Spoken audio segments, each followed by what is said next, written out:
Here's a different project for you. I also run a drone services company. Now here is a drone worth a lot of money, with all of the cameras and sensors and everything else, getting close to about 50 grand.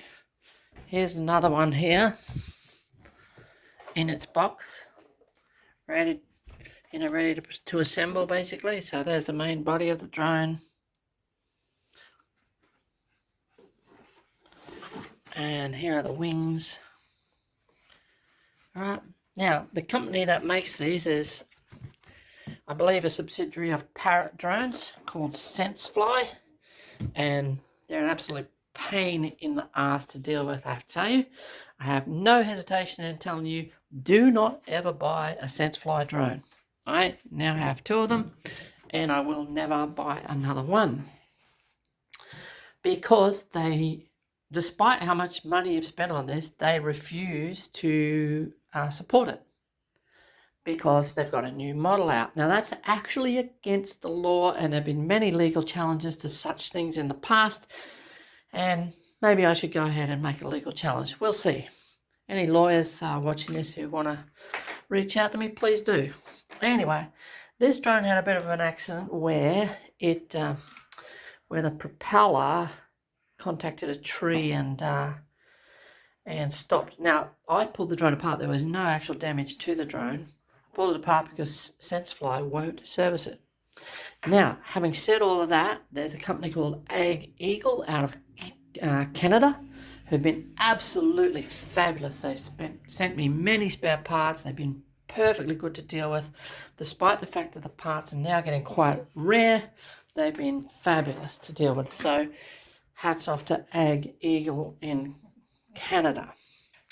Anyway, I pulled this apart and I had a good look at it because I thought, well, if the motor isn't dead, and maybe even if it is, I can probably find exactly the same motor somewhere. People are making drones all the time, and I'll bet this is a standard old motor that you can buy from somewhere. This board might be a little bit difficult, but, you know, it's made of standard surface mount components. So if I have to repair that, I can.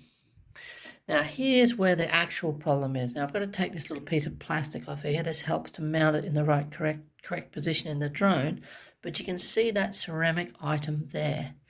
Now, I did test it with a multimeter and then finally got a magnifying glass and looked at the new one, which I've misplaced somewhere.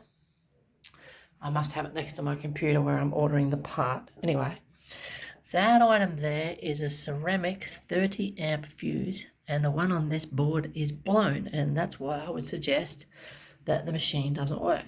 Now, if you want to buy these parts here from Ag Eagle, it's about 700 Australian dollars. Now, that's not bad considering what the drone costs, but that fuse there,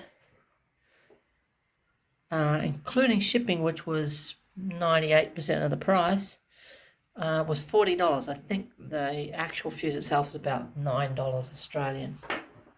So we're going to repair that, and hopefully we have a working motor, and that will be a spare for both these 2 drones. In the interim, we're going to put this new assembly in. So I'll bring you some more video of that, but I thought some of you might be interested in these kinds of things. It's a bit of a job to pull that drone apart, but we're there now.